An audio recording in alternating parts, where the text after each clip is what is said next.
Hello and welcome to the Lou Review podcast. I'm your host, Rosa Hart, and joining me today is another multi-passionate person, Dr. Peter Swanz, but he's here to talk to us today about another side of his persona, which is being a local comedian. So thank you so much for joining us today. I'm very glad to be here, Rosa. Thank you so much for having me. Yeah, I'm so excited to meet people who are doing lots of different things because I guess I feel like a multi-sided dice, it's like you Right. roll it and you're like, which side are you going to get today? Um, and you're complex like that too. So you're a naturopathic doctor here in Louisville, Kentucky, right? Correct. Yeah, I went to it's now the Sonoran University of Health Sciences. When I attended medical school 20 years ago, it was the Southwest College of Naturopathic Medicine. It's a 4-year medical school. My training is as a primary care physician. We're trained in pharmaceuticals, vaccines. I'm not anti any of those things, just on principle. But I have a really great tool belt as far as supporting people holistically, a lot of training around lifestyle, diet, nutrition, plus supplements and herbs and homeopathic remedies. And in Arizona, where I went to med school, naturopaths were licensed to do acupuncture, so I have 1,000 hours of Chinese medicine and acupuncture training, and it's really cool. I feel very, very fortunate to get to help people and support people the way I do in my naturopathic practice. Yeah, and having a sense of humor can get you through a lot of rough things that I'm sure you deal with on the medical side. Yeah. But at what point did you feel like you were becoming a comedian? Yeah, I've always been a fan of comedy. I mean, even when I was young, I remember watching stand-up specials and just loving to laugh. And I've been a fan. I think I'm an easy laugh. Like I like all the styles. I like the dirty and the corny and the cheesy. And You I don't you don't like groan at puns and dad jokes. You'll laugh. No, I make puns and dad jokes. I'm a doctor dad. I feel like I have Oh, there to you go. at some point. And it actually it came about with my ex and I. We were both fans of comedy and funny people, and we would kind of trash talk each other about who was funnier.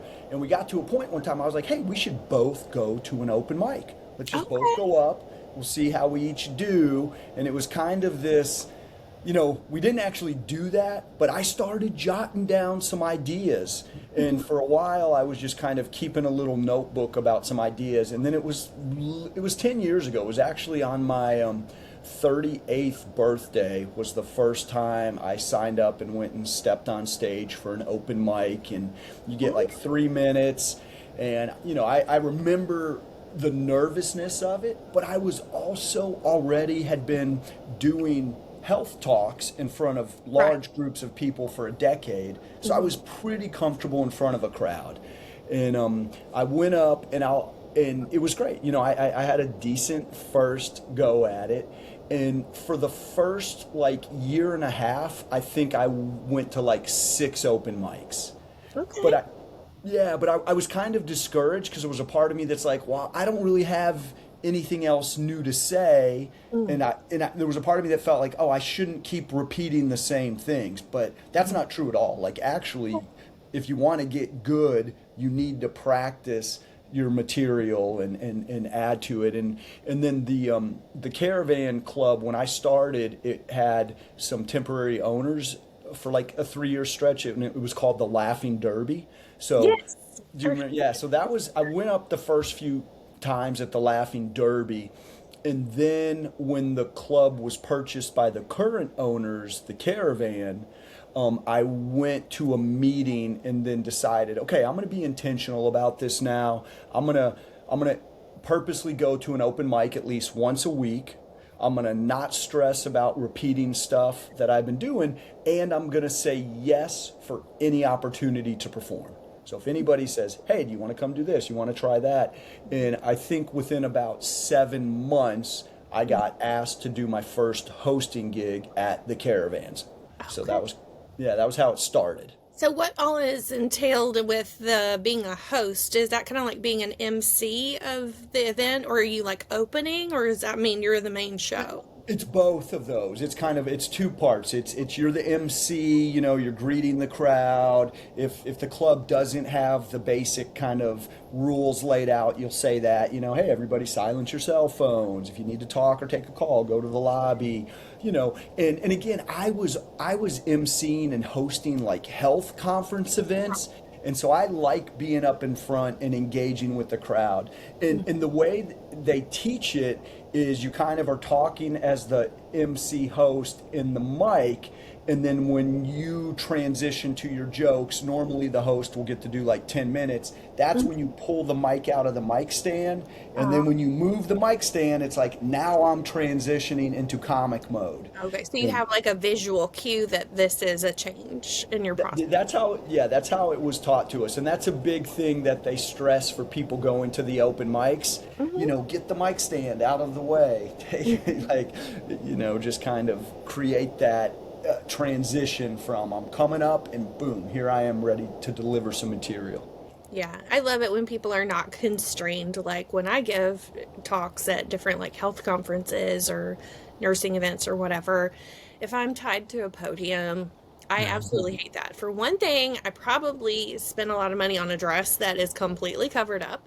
And then for another thing, it's just inhibiting, right? Like there's so much that you communicate with your body that if you're constrained to one place, I don't know, it can like really slow your roll. Do you feel that way? Yeah, I do. And then there's another part, and then there's a part of me that I don't feel like I'm particularly physical and animated. Like there's comics who are extremely physical on stage, and it's something where I've tried to be more intentional over the last few years to bring some more movement in.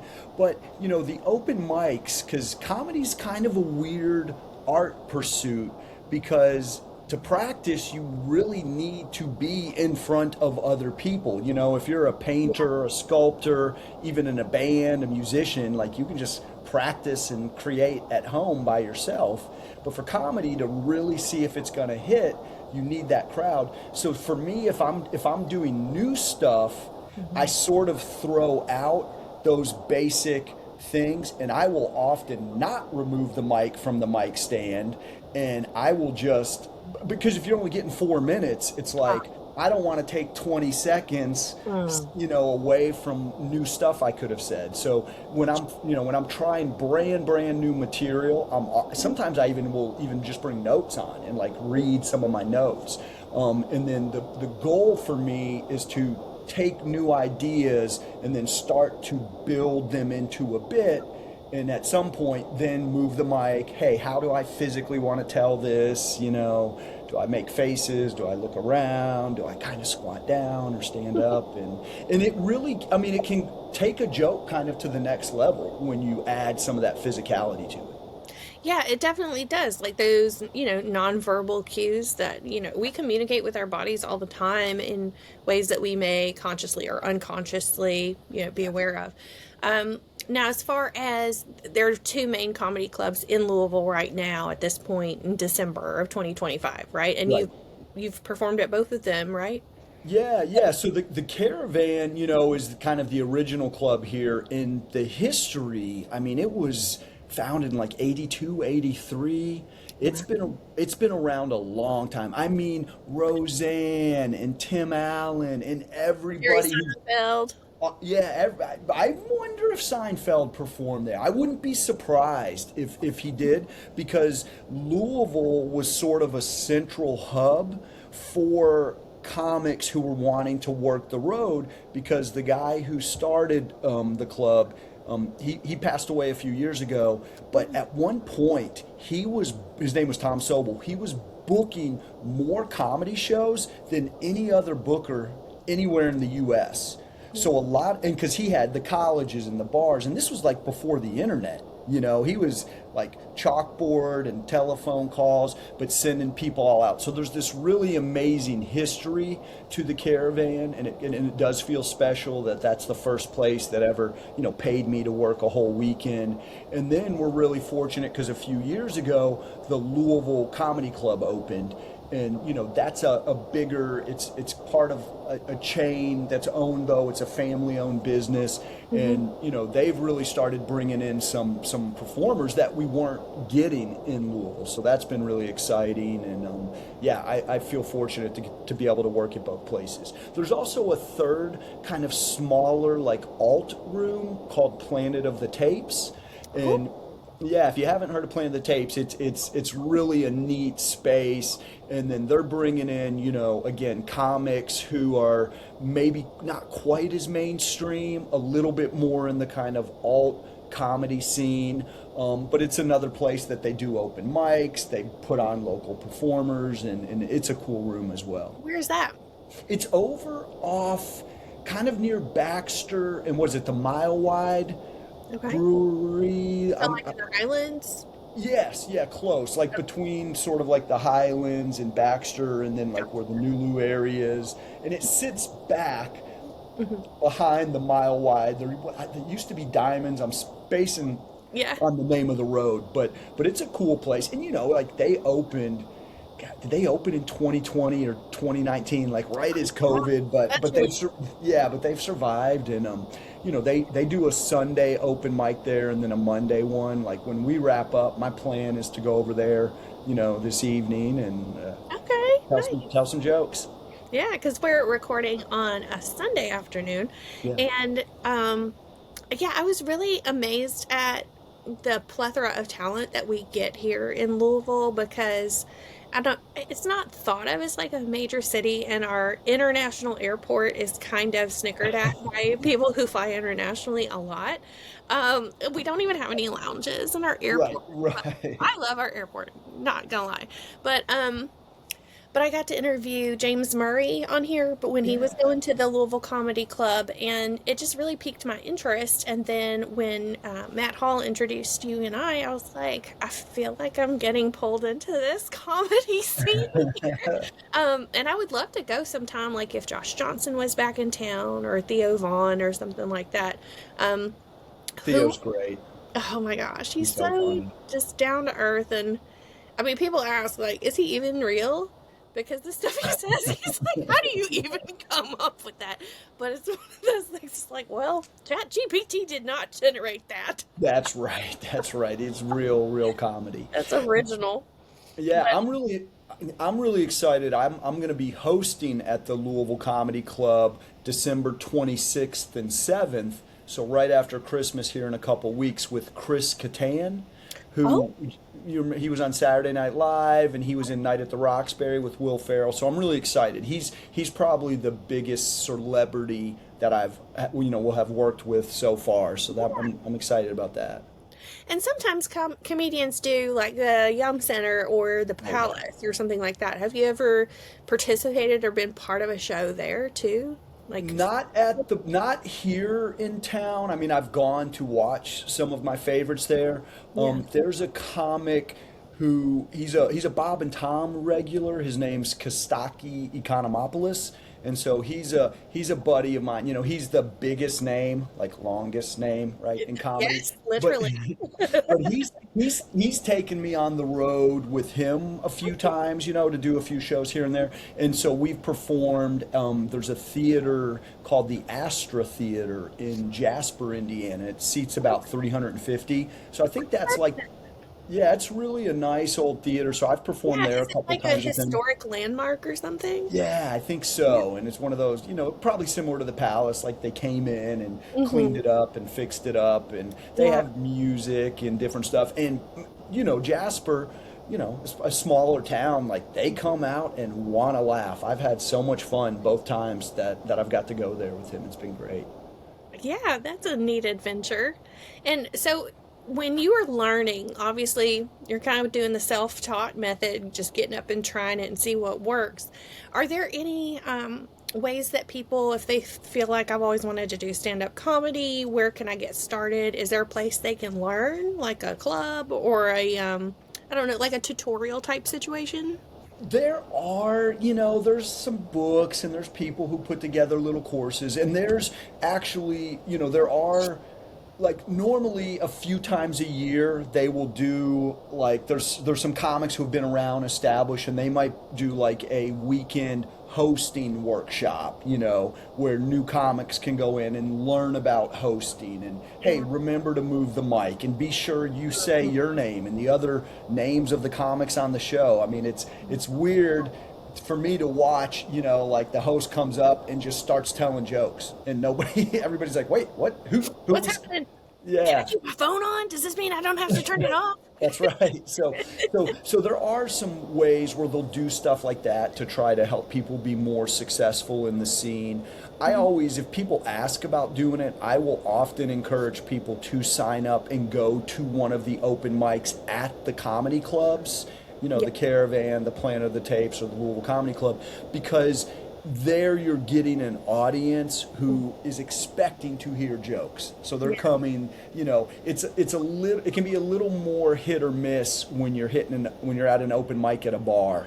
And it's like, oh, none of these people even knew there were going to be jokes tonight. They're here to catch up. Conversation, right? And you're like interrupting their conversation. That's a good point. I hadn't thought of that. Well, I guess I had seen, where people go to like improv classes, like at theater improv style. Like people who are used to being up on stage, but they're used to having lines. And there is some kind of, overlap between that. And there's some, like Planet of the Tapes will do some cool little kind of shows. They do these like roast shows. So, it might be like, oh, it's the roast of, I don't know, Colonel Sanders. And then they'll have different, maybe somebody's playing Wendy from Wendy's and somebody's playing Ronald McDonald. And they'll have all these, so they do. I want to go to that. Please tell me they're doing that again sometime. That sounds hilarious. Yeah, they do all kinds of really cool stuff. So, those are a little more like in the improv kind of scripted performance type stuff. And, it's all art, right? It's all some form of creativity and self-expression that we're trying to put out there. That is amazing. And so I guess Louisville has somebody performing at a comedy club most nights of the week, right? Yeah, we've got open mics for sure Sunday through Thursday. Like, and some nights, multiple ones, it's really cool. It's kind of it started to feel a little spoiled when I was like, oh, I can go out tonight and actually get to go practice twice or 3 times in a row. Because before it was like, oh, you have to live in New York or Chicago or LA, to have that many sets. Typically people aren't doing the open mic stuff on Fridays and Saturdays just because that's when, the other the ticketed shows and stuff are typically happening. But if you want to get out there and do it most every night, you could. That is so incredible, and I mean, there are a lot of great like theater schools. I think Western Kentucky has a really good theater program, don't they? I'm not sure. That's maybe, they turned out some really great actors, I think. And so, do people come from the surrounding area to perform in Louisville on these open mic nights a lot? Oh, absolutely. Yeah. Comics come in from, Lexington, Cincinnati, Indy. Sometimes there'll be a group that'll come up from Nashville. And the same thing, the Louisville comics, I've gone and performed in Indy and Lexington and Cincy's weird. I love Cincinnati and I haven't really got into that scene there as much. I've gone to see shows in Cincy and my oldest daughter lives there, so I should do it more. But Louisville's a nice central location to kind of travel in all these different directions. Yeah. Now, is there room for people to like make a living at that, or is this really more like a hobby type situation for most people? Because a lot of people are like, if they're moving to New York to be a comedian, they're like, I'm gonna be the next Jerry Seinfeld, right? But from a practical perspective, like for example, my first bachelor's degree is in singing and I do classical, and so I was like, I don't want to be a starving artist because people are not really into that so much. Yeah. So that's kind of more of a hobby for me. So what do you see in that space as far as, is that something people could pursue really as a career? They can, but it's definitely going to take a lot of time and effort. I mean, like I'm at my 10-year mark, and that's when people are generally like, hey, that's when you're kind of starting to get good, or like know what you're doing.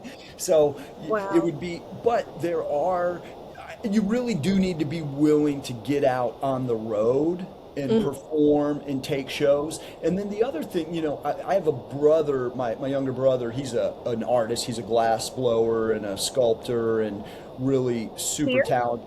He was in Louisville, he lives in Hawaii now. Oh, But he makes, he does architectural and sculpture glass, and he's taught, and we were talking about it one time, and I was just telling him about, trying to get some more shows, and he's like, oh wow, he's like, it's comedy's like any other art. Part of it is, who do you know? yeah. Like, and so that's one of the benefits too of doing the open mics and going to visit the other cities, because then you start connecting with other comics, and they're one of the ways that people will kind of start to make a living in this field quickly is they'll start to produce shows themselves, right? And that's and so when you're producing shows and you're putting other people on them, that's, you're making some money as the producer, but then plus you're now more likely to be invited by those people to go do stuff with them, You mean right? like that's the Puff Daddy method, right? You Right. can't do it, throw the party, and then you're going to be there. Meet the people and get them there too. Yeah. Okay. Yeah. Wow. So it is like art in that regard. I still tell people, I'm like, I do comedy as a hobby and occasionally for money, Yeah, yeah. Yeah. But that's a really great, like, realistic perspective of 10 years and then maybe you're good, right? But also the openness to travel, which a lot of people are not open to travel to Right. begin with. But the consistency factor is true for so many things. If you're building up your expertise, like if you're showing up to mic night, open mic night one night a week for a while, and you make sure you meet whoever's in charge and introduce yourself and get to know them and get these traveling opportunities and get that name recognition. Yeah, I mean, that's grassroots marketing, right? For sure, for sure. And there needs to be some, yeah, flexibility, excitement about it to where when people are like, "Hey, we need somebody in 2 days. Are you available?" So being able to have some flexibility. And again, I work for myself. I make my own schedule, so I feel really fortunate that way. If I want to take time off, and I work with patients remotely too, so realistically I can Right. travel to another town, still have appointments for my medical practice during the day, and then tell jokes or do other stuff at night. Exactly. And I love to spotlight when people are doing multiple things at once because, growing up, people always would ask you, what do you want to be when you grow up? Now, they'd say, pick something and focus on it and get real good at it. And I asked my daughter, what do you want to be when you grow up? She's like, well, I want to be a ballerina in the morning and a scientist at night. And then the next day, I want to work in my cafe. And then that night, I want to do this, that, or the other. Right. And I I love it. love that because she's not limiting herself and she's still exploring all these different areas of interest. I Yes. think that when we lose that curiosity as adults and feel like, oh, well, I've chosen my path, which I feel like people are a lot more realistic about now because there's a lot less loyalty to like one employer, for example, Right. because there's just less job security than you would have assumed growing when I was growing up. So, yeah, so it's really great to get this like insight into this other kind of parallel pathway you have going on here. Yeah, I think it's something that it's continues to be enjoyable to me, Yeah. and I, I don't. I have sort of narrowed my focus into the things I really enjoy doing that I feel passionate about. And one of the beautiful things about comedy, especially like a show, is when you get into that flow Mhm. with the audience, it's almost meditative because you're like, you're not thinking of anything else. You're just in the moment. The jokes are alive. They're coming out. Everybody's feeling it. And it's a really, I mean, it's just such an incredible feeling to have. And you kind of come off and you're like, whoa, I don't even know what happened. Like it's just like, and so I really appreciate that because I think we are so often pulled in 101 different directions, and people struggle to be present and focused. So the comedy, it does. I imagine a musician, any sort of creative type thing like that people can really sink into.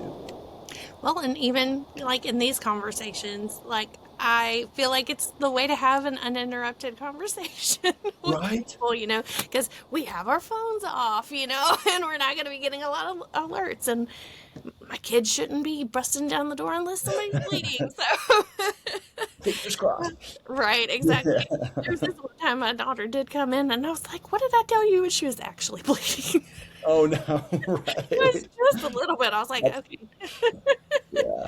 but yeah, and so I love it when we can get experiences that really let us sink into that flow state of being present and connected to other people too. Hmm. So I love that that's where your art has taken you. My husband and I were just watching that The Beast in Me Oh on yeah. Netflix. Have you seen that Yeah, already? it's good. Yeah, I thought it was good. But like one person's an author, another person's a painter, and they were talking about how nobody sees their work and they're just in their Mhm. houses, not interacting with human people for like, I don't know, years at a time, which sounds Right. terrible to me. But also, that seems like it would dim my creativity to not have that stimuli of new input. So, Right. um, that was just mystifying to me. My husband looked at me. He was like, "That sounds like your worst nightmare." Right. It just But my thing, I keep the little notes folder on my phone. So anything that kind of pops into my head that I'm like, is this an interesting topic? Or wow, mhm, that was a funny way to say something. Could I right, turn that into a joke? So I try to make notes. That's a really important thing. The number of times you get a funny thought and then think, oh, I'm going to remember this. And then absolutely not. It's gone. So, yeah, that's if you're gonna pursue something, want to tell jokes, you gotta start writing them down. And then I record every set that I do audio wise. I just put on my voice memo recorder, especially the new stuff, but every show. And then, I will listen back when it's the new stuff. Sometimes I'll actually type out what I hmm said because I don't know exactly what I'm going to say. Like I've got these ideas, but you kind of want to figure out how it's going to come out, and then you can start adjusting things. Because another sort of comedy tip is like cut out the fluff. Try to get to the jokes with as little unnecessary padding as you can. Longer stories and jokes aren't better. You want to keep people engaged and moving. So that's a practice thing. yeah. And I bet Jerry Seinfeld wishes he had that instead of having to lug a big old book around with him. Because didn't he Right. say he would be writing a new joke every day? He would. He would just like he had to write something every day. He's like, it could be bad, but I got to do it every day. So. Yeah. I mean, I think there's a lot of different ways that people do it. I've heard, that there's some comics who don't write anything down and, just get Who is ideas and they that? keep repeating them and saying them. And I'm trying to remember if somebody said, like, maybe is Dave Chappelle doesn't ever write stuff down. And I know, like, Jay-Z as a rapper, he doesn't write anything down. Like, he doesn't have lyric notebooks or anything. It's all coming out of his head. And so, Wow. again, it's, I didn't know. yeah, and it's just different. It's different stuff. I'll tell you what was a really kind of significant moment for me because when I first started doing comedy, you get this like excited, anxious anticipation about it, but you're also like, don't mess up. Don't Right. forget this. Don't forget that. And I remember the first time when I was hosting and I messed up a joke, but I like came back around and got the laugh. And I Good. was like, then I was like, oh wow, it doesn't have to be as rigid as I've been holding it. Like it starts to become more fun and you can play with it. And the audience doesn't know.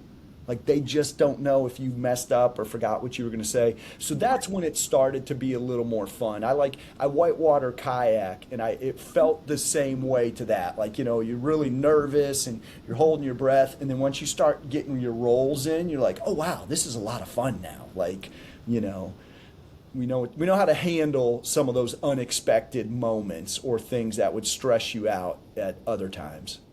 Yeah, definitely. And do you ever feel like if you get too calm, like if you're in a very familiar place doing material you've done over and over again? I know if I repeat myself too many times, then like, because I call a lot of people and say the same things over and over again, I forget, wait, did I say this to them already, or was that the last 5 people that I'm remembering, right? Do you ever have that happen on stage? It happens. Luckily not a ton, but there's definitely been times when I like repeated almost like repeated a joke or repeated a punchline, or completely skipped stuff. So yeah, sometimes that happens. And again, sometimes it's just in the excitement, and I think comics will often sort of move things around to keep it interesting.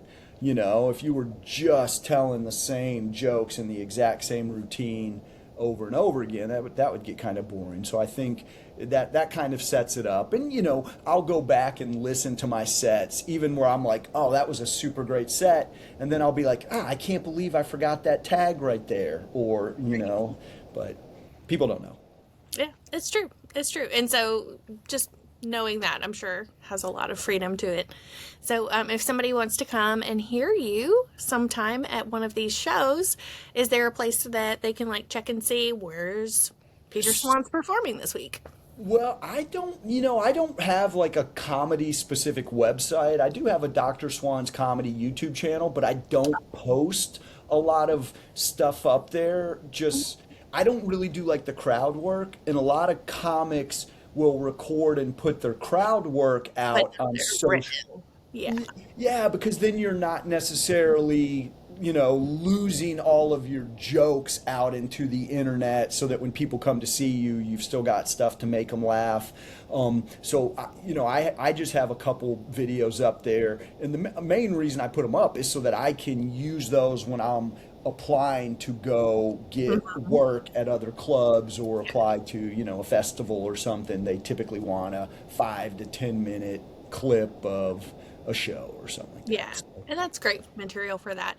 But what if I want to hear you at a place? Do I need to just watch your stories on Instagram or Facebook, or is that where you share it, or where do you put that out at? Yeah, that's what I do typically, is put them on social media. And then there's a Laugh Louisville, or Louisville Laughs. I get it backwards. But a local comic named Craig Ewing, he runs that, and he puts up like the comedy calendar. So for like the next 2 weeks, he will list, all the shows, even like some bar shows, who's performing. He's putting the headliners, Yeah, it looks like LouisvilleLaughs.com. Yeah. Yeah, and so it's got like the calendar, and that's a great resource to just see who's out there. And again, he'll put the Palace or the Brown shows as well. And he has the Planet of the Tapes on there. And yeah. So that's what I always tell people if they're just looking for a show to go see. And then, checking out the Caravan's website, the Louisville Comedy Club's website, Planet of the Tapes. Those are great for sure. Excellent. That's perfect. Awesome.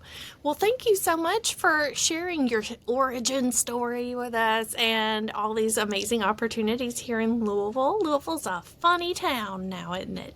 It is a funny town. There are some really fantastic comics in this area, in this region, and yeah, if you like to laugh and want to hear some jokes, just come out and be part of the scene. It's great. And will you tell us again what your social media handles are in case people want to follow you? Yeah, I'm on like Instagram. Zen Peter, ZenPeterND, So that's my like personal one where I put up most of the comedy stuff. And then my last name is Swanz, like the bird, but with a Z. So I post stuff on Facebook for comedy things. And yeah, the next show that I have again is at the Louisville Comedy Club, December 26th and 27th. And there's 2 shows that Friday and 2 shows that Saturday. And I'm really excited to work with Chris Kattan. It will be amazing. Awesome. Is he related, or is it his game, The Settlers of Catan? I think he's Kattan, and instead, yeah. Oh, But well. yeah, that's a fun game though. He was like with Will Ferrell. He was on SNL, but I heard that he'd had some kind of spinal injury. He was a very physical comedic actor. And Oh, so I think he's limited in some of that like physical movement stuff. But another comic buddy was telling me about working with him in Lexington a couple years ago, and that he's just great. Just such a nice guy, and so that's awesome. well, that's awesome. And then if you need to play something with him, Settlers of Catan would be not too strenuous on him physically, right? I don't That's know. right. That's They are right. not sponsoring this podcast, but if they want to, they're welcome to, because I love that game. But thank you again, Peter, for being here with us and My pleasure. spotlighting you and the Louisville comedy scene. For our listeners, if you enjoyed this episode and you learned something and you want to have something else spotlighted about what's making the Louisville, Kentucky or Kentuckiana area great, feel free to leave a comment, whatever platform you're listening, or if you are watching on YouTube, feel free to reach out to me on social media at Rosa Raves. That's RosaRaves, or on Facebook, the Lou Review Podcast Facebook page. And you could also email me at info@loureview.com, because I'm never over getting to meet these amazing people, because that's what makes life worth it for me, is the people. So, Yeah. all right, and I'll see you in the next episode. Bye. Rosa, thank you for having me, and thanks for highlighting so many awesome people around Louisville. I'm so glad Matt shared my information. I'm a Yeah. big fan of him and his Clean Eats businesses and what they're doing to help people get healthy. So yeah, it's beautiful. I just picked up my meal plan from Clean Eats today and got my HSA reimbursement. I mean, If the more you know, right? that's right. Well, I had no idea. If I had if I met can. this podcast, I wouldn't know. Well, if it's okay, I'll plug. I'm doing a talk at the Rainbow Blossom in the Highlands Oh, yeah. on Tuesday, January 6th at Okay. 6:30, and we're going to be talking about ditch the diet, so nutrition for the new year. So this is, more of a health talk, but I typically get laughs in my health talks too. So there's some overlap there. But if some people want to come talk about how to eat holistically and heading into the new year instead of just jumping on a diet that Yeah. lasts 3 weeks or 4 weeks, we're going to be talking about that stuff. So, How to make sustainable long-term changes. yes. Yeah, definitely. Well, thanks for sharing that too. And yes, I think the best way to learn is through humor. So, that and music. So if it's funny and musical, Mm, then you yes. got it covered. All right. Well, thank you again, and have a great end of 2025. I'll see you in the new year. Bye. Yeah, you too. Thank you.